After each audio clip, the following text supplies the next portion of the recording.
1000 قابل انسان مر جانے سے اتنا نقصان نہیں ہوتا جتنا ایک احمق کے صاحب اختیار ہو جانے سے ہوتا ہے۔ جب تو مرض میں مبتلا ہوتا ہے تو اپنے گناہوں کی معافی مانگتا ہے۔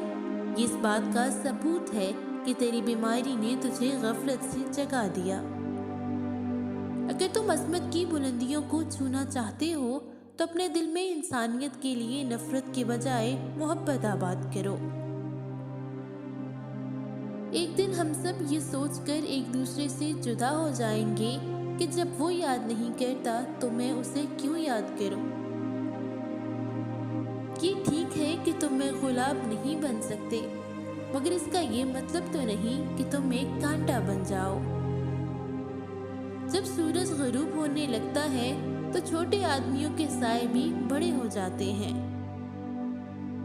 محنت کرو لیکن کامیاب ہونے کے لیے نہیں، بلکہ اپنی پہچان بنانے کے لیے۔ ہمیشہ ڈرو کہ ماں نفرت فریاد سے آسمان کی طرف ہاتھ اٹھائے۔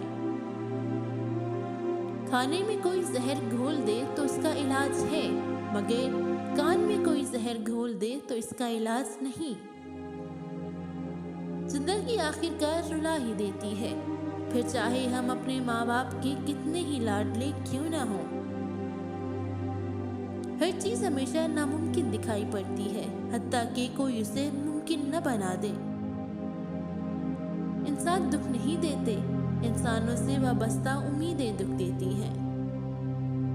اگر تم کسی کو چھوٹا دیکھ رہے ہو تو اسے دور سے دیکھ رہے ہو یا پھر غرور سے دیکھ رہے ہو۔ جب آنکھیں نفس کی پسندیدہ چیزیں دیکھنے لگے تو دل انجام سے اندھا ہو جاتا ہے۔ چہرے کا رنگ دودھ جیسا سفید کرنا چاہتے ہو تو اپنے چہرے پر بیسن اور ہلدی مکس کر کے لگایا کرو۔